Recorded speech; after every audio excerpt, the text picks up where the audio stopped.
Hello, welcome to cook with Aadra. ഇന്നത്തെ recipe അടദോശയാണ്. Instant ആയിട്ട് എളുപ്പത്തിലൊരു healthy dosa തയ്യാറാക്കാം. ഇതിലേക്കായിട്ട് 1 കപ്പ് ഉപ്പേരി, 1/2 കപ്പ് ഉഴുന്ന്, 1/2 കപ്പ് സാമ്പാർ പരിപ്പ്, 1/2 ടേബിൾ സ്പൂൺ ഉലുവ, 12 വറ്റൽമുളക്.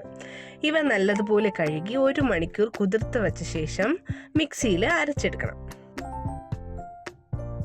പേസ്റ്റ് രൂപത്തിൽ ഈ ബാറ്റർ അരച്ചെടുക്കേണ്ട ആവശ്യമില്ല. ഈ ഒരു കൺസിസ്റ്റൻസിയിൽ നമുക്ക് ബാറ്റർ തയ്യാറാക്കാം. ആവശ്യത്തിന് വെള്ളം ഒഴിച്ച് ബാറ്റർ നല്ലതുപോലെ മിക്സ് ചെയ്യണം. ഇനി ഇതിലേക്ക് വേറൊരു കൂട്ടും കൂടെ ആഡ് ചെയ്യാനുണ്ട്. ഇതിനായിട്ട്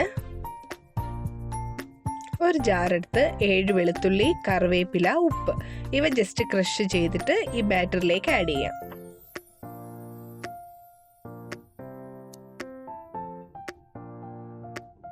കുറച്ച് കായപ്പൊടിയും കൂടെ ആഡ് ചെയ്യുമ്പോഴത്തേക്കും ബാറ്റർ റെഡിയാണ്.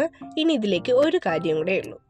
10 ചെറിയ ഉള്ളി ചെറുതായിട്ട് അരിഞ്ഞ് ഈ ബാറ്ററിലേക്ക് ഇട്ട് നല്ലതുപോലെ മിക്സ് ചെയ്യുമ്പോഴത്തേക്കും ദോശമാവ് തയ്യാറാണ്. ഇൻസ്റ്റൻ്റ് ആയിട്ടുള്ള അടദോശ ആയതുകൊണ്ട് നമുക്കിത് പുളിക്കേണ്ട ആവശ്യമില്ല. ഉടനെ തന്നെ നമുക്ക് ദോശ ചുടാം. ടേസ്റ്റ് കൂടാനായിട്ട് നമ്മളിതിലേക്ക് നല്ലെണ്ണയാണ് ഉപയോഗിക്കാറ്.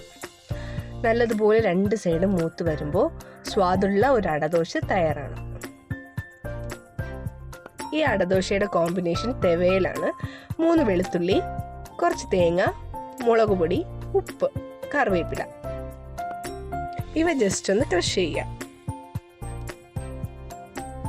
മുരിഞ്ഞ അടദോശയ്ക്കൊപ്പം ഈ തെവയിലും കൂടെ കൂട്ടി കഴിക്കുമ്പോഴത്തേക്കും നല്ല സ്വാദാണ്. എല്ലാവരും ട്രൈ ചെയ്ത് നോക്കണം.